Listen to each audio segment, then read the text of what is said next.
Usually by this time, the Texas legislature is done. Their business is taken care of. But now members are spread from Washington, D.C. all the way to Austin. Scott Braddock is with the Quorum Report, a fabulous place to try and keep up with everything that's going on in the Texas legislature right now. And Scott, obviously the quorum's still the big thing, even though the next special session opened this weekend.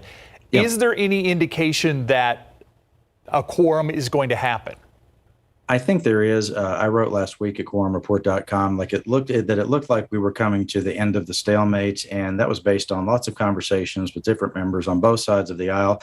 I do believe that there is a contingent within the Democratic caucus that wants to find a way back to governing after what they feel was a successful month in Washington. Obviously, Republicans would take issue with that, but the Democrats who fled to Washington would say that they were able to move the needle there. The United States Senate is, staying in session for a little bit longer than had been planned, ahead of their August recess to take at least one more vote on voting rights. Just in the last few minutes, I can tell you that once again, just like during the first special session, a call has been placed on the House. What that means is the members of the House of Representatives have voted to lock themselves inside the House. They can only leave with the permission of the Speaker.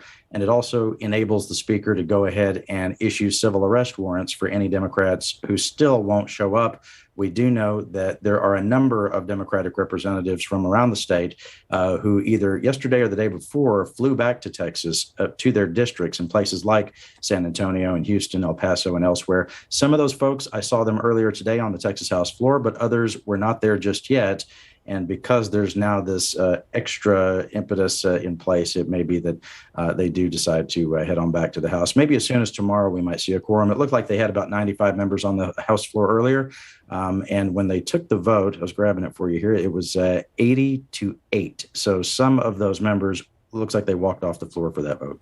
I remember before we started the first special session, we had you on this very segment talking about potential strategies among Democrats to keep that voting restriction bill, the reason that so many left the state to go to Washington, D.C., to keep that from passing. It's back on the agenda for this round two. So even if they do reach a quorum, Democrats returning to the Capitol, what's your idea of how they may strategize once again to keep this from passing?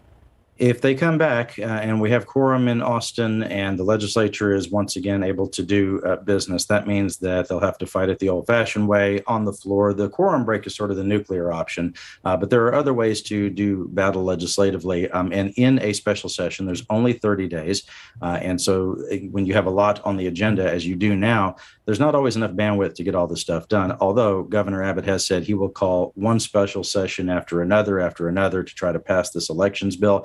But I would say this, Myra, one thing's very important. I think the very first walkout by the Democrats back in May, that it was legislatively successful. Think about the fact that Lieutenant Governor Dan Patrick and other Republicans have since said, basically they have retreated from certain provisions of that legislation that they say won't go back in there. For example, making it harder for African Americans to vote on Sundays after church and allowing judges to more easily overturn elections with no evidence of fraud.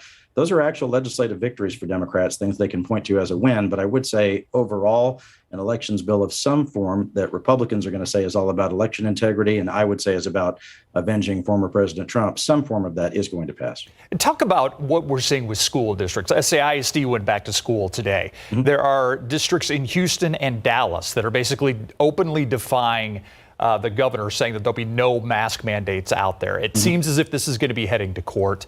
You getting any idea that maybe the governor's going to back off on this at all?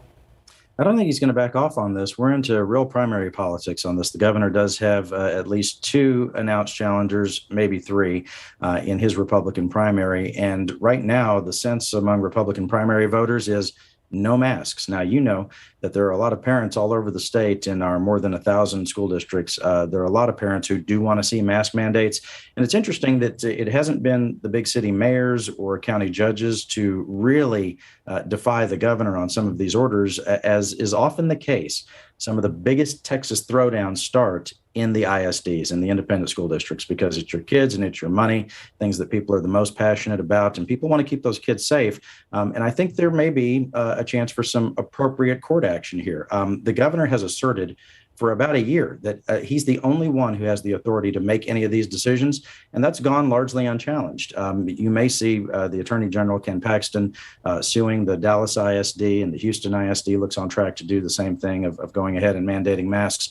And a court challenge may give us more clarity about what the governor's actually allowed to decide in these situations. And there is a court challenge. A nonprofit group has now sued the governor, saying that mask mandate, or the lack thereof, the governor saying in that executive order, just to clarify here, that public schools cannot require masks. That is now being challenged. And for a lot of parents, I'm sure, hearing that news, either their kids have just started school or are heading back in a few days, it muddies the waters even further, wondering what could potentially happen with that. Can you give us a realistic scenario now that we have seen a challenge?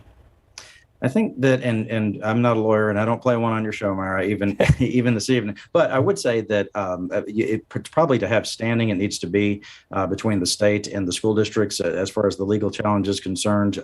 That's not to say that legal challenge won't go anywhere, but we'll all find out together. Bottom line is that this really needs to be worked out between the different levels of government, local government, state government, and the federal government. Look at the fact also that the Biden administration is suing Governor Abbott and his administration over another one of his executive orders that has to do with transportation of migrants, sort of role reversal, right? Usually over the last 10 years or so, it would be Texas suing the feds.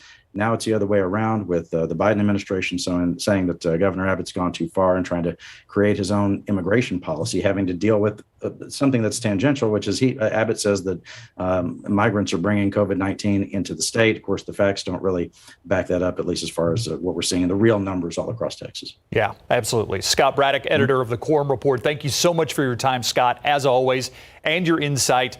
I find it interesting. You think there's going to be a quorum perhaps this week on the Texas House, that some of those lawmakers will come back. So I appreciate that insight. Well, it is the Quorum Report. There you go. We do know a little bit what we're talking about. Yeah, you report whether there's a quorum or not. That's right. We have And the a few best other marketing details. of all right now. Yeah, There you go. A few There other you go. things in between. Scott, thanks for your time. Thank you. We'll be right back.